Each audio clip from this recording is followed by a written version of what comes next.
Saya tidak peduli siapapun Anda. Anda pernah bermaksiat, Anda pernah berbuat salah. Kita manusia yang tidak luput dari dosa. Tapi saya ingin berikan tawaran dari Al-Quranul Karim. Quran surah keempat An-Nisa ayat 100, posisi paling kiri sebelah bawah. Pernah ada orang berbuat maksiat yang tak terlukiskan. Ada seorang yang pernah bunuh orang. Bunuhnya bukan 1, 2, 100 orang. Tak terlukiskan bilangannya. Kriminalitas tidak perlu diukur karena Anda akan lelah menghitungnya. Ketika Allah berkenan memberikan hidayah kepadanya, Masya Allah. Dan hidayah selalu terbuka pada siapapun sepanjang ia mau mengambilnya sebelum nyawa sampai di kerongkongannya.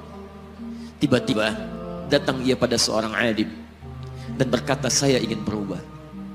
Alim ini kemudian menyampaikan pada orang dimaksud, Anda bukan berarti tidak bisa menjadi orang baik. Hanya Anda tinggal di lingkungan yang tidak mendukung Anda jadi baik. Keluarlah dulu dari tempat itu.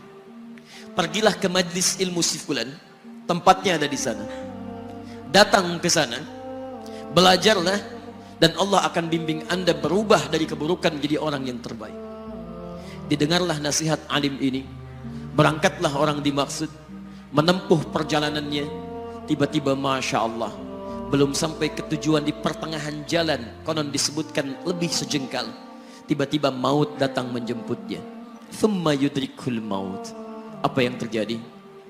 Langkahnya dihitung sebagai ibadah. Dalam terapnya dia beristighfar, tobat kepada Allah subhanahu wa ta'ala.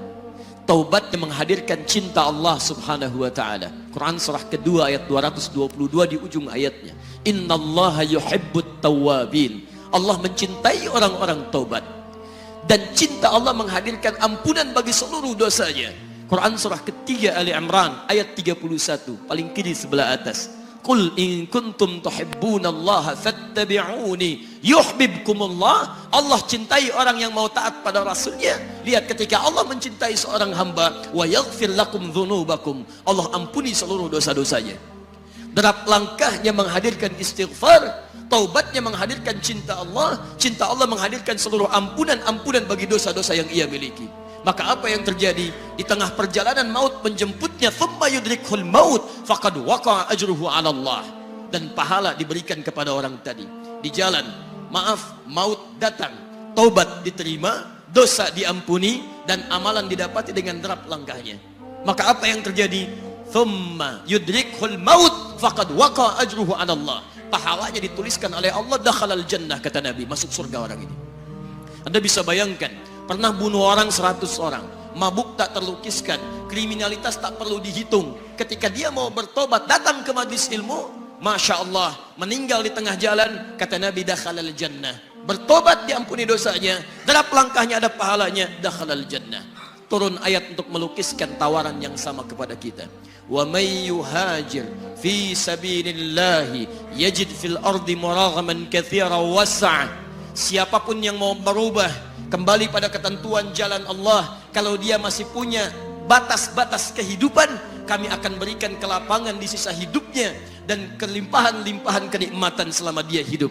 Wa may yakhruj min baitihi muhajiran ilallahi wa rasulih. Namun bila ada di antara mereka baru ingin berhijrah, ingin berubah jadi lebih baik dalam pandangan Allah dan Rasulnya, tiba-tiba thumma yudrikul maut, baru keluar dari tempat dia tinggal, belum sampai ke tempat dia belajar, datang maut menjemputnya, faqad waqa'a ajruhu 'ala Allah. Kami terima semua amalnya, kami ampuni dosa-dosanya, dan kami tuliskan namanya di dalam surga. Bila 100 orang saja yang pernah dibunuh oleh orang ini, pernah bunuh 100 orang, mabuk tak terlukiskan, kriminalitas tak terhitung, mau berangkat ke majlis ilmu, tak sampai ke majlisnya, meninggal dia, bisa masuk surga. Masa Anda yang tidak pernah bunuh orang? Ada yang pernah bunuh orang di sini? Boleh angkat tangan? Ada polisi di sini, langsung saya sampaikan insyaallah.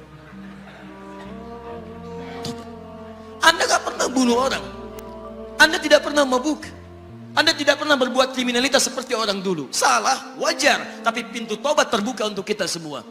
Masya Allah, bedanya dengan orang tadi belum sampai ke majlis ilmu, Anda sudah hadir di dalamnya, langsung di rumah Allah, diberikan tempat yang terbaik, dan kita akan belajar. Kalau dengan semua ini belum mempermudah Anda ke surga, dengan cara apa lagi Allah mesti mengantarkan Anda ke surga? Kalau dengan duduknya Anda di sini belum mau juga bertobat, dengan cara apa lagi Allah harus membimbing Anda bertobat? Kalau dengan seperti ini belum juga Anda taat kepada Rasul, dengan cara apa lagi Allah mesti meyakinkan Anda untuk taat kepada Rasulullah SAW? Karena itu teman-teman sekalian, mari kita pelajari ilmunya, dan dengan ilmu itu akan membimbing kita insya Allah kembali kepada Allah sampai mengajak keluarga kita ke surga insya Allah.